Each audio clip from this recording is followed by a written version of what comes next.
ഇന്ന് ഞാൻ നിങ്ങളുടെ മുമ്പിൽ പലവർക്കും ഒരു പക്ഷേ പ്രശ്നക്കാരെന്നും അല്ലെങ്കിൽ എന്തൊക്കെയോ വിളിച്ചു പറയുന്ന ഒരാളെന്നുള്ള രീതിയിലായിരിക്കും നിങ്ങൾ നമ്മളെ പലവരുടെ മുമ്പിൽ കണ്ടിട്ടുണ്ടാവുക. കാക്കയുടെ നിറം മോഹിനിയാട്ടത്തിന് കൊള്ളില്ല, പെറ്റ തള്ള പോലും സഹിക്കില്ല. കലാഭവൻ മണിയുടെ സഹോദരനെതിരെ അധിക്ഷേപം. കലാഭവൻ മണിയുടെ സഹോദരനും കലാകാരനുമായ RLV രാമകൃഷ്ണനെ അധിക്ഷേപിച്ച് നർത്തകി കലാമണ്ഡലം സത്യഭാമ സംഭവത്തിൽ നിയമ നടപടി സ്വീകരിക്കുമെന്ന് RLV രാമകൃഷ്ണൻ അറിയിച്ചു.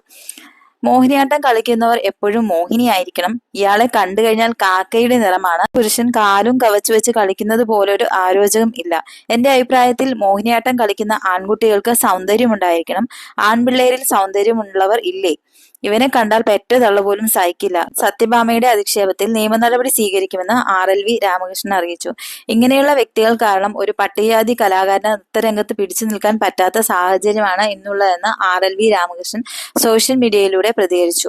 ഇതുപോലെയുള്ള ജീർണിച്ച മനസ്സുള്ളവരെ നിയമത്തിന് മുമ്പിൽ കൊണ്ടുവരിക. പേരോട് ചേർത്ത ഒരു കലാകാരി എന്നെ വീണ്ടും വീണ്ടും ആക്ഷേപിച്ചു കൊണ്ടിരിക്കുകയാണ്.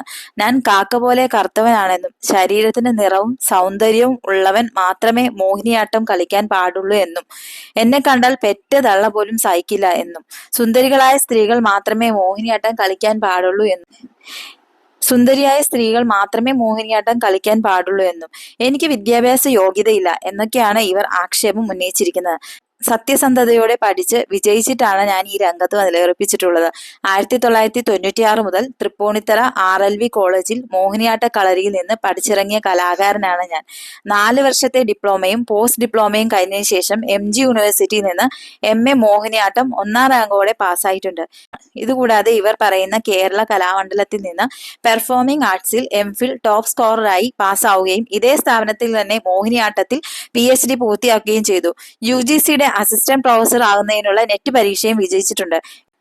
15 വർഷത്തിലധികമായി കാലടി സംസ്കൃത സർവകലാശാലയിലും RLV കോളേജിലും മോഹിനിയാട്ട വിഭാഗം ഗസ്റ്റ് ലെക്ചറായും സേവനം ചെയ്തിട്ടുണ്ട്. കലാമണ്ഡലം പേരോട് ചേർത്ത ഈ അഭിവന്ദ്യ ഗുരു എന്നെ നേരത്തെയും കലാമണ്ഡലത്തിൽ വെച്ച് ആക്ഷേപിച്ചിട്ടുണ്ട്. ഞാൻ മോഹിനിയാട്ട രംഗത്ത് നിലകൊള്ളുന്നതും മോഹിനിയാട്ടത്തിൽ PhD നേടുന്നതും ഇവർക്ക് ഒട്ടും താല്പര്യമില്ലായിരുന്നു. ഇങ്ങനെയുള്ള വ്യക്തികൾ കാരണം ഒരു പട്ടികജാതി കലാകാരൻ നൃത്തരംഗത്ത് പിടിച്ചു നിൽക്കാൻ പറ്റാത്ത സാഹചര്യമാണ് ഇന്നുള്ളത്. ഇതുപോലെയുള്ള ജീർണിച്ച മനസ്സുള്ളവരെ നിയമത്തിന് മുമ്പിൽ കൊണ്ടുവരിക തന്നെ ചെയ്യും. ഞാൻ അതിനുവേണ്ടി ശക്തമായി പോരാടുകയും ചെയ്യും.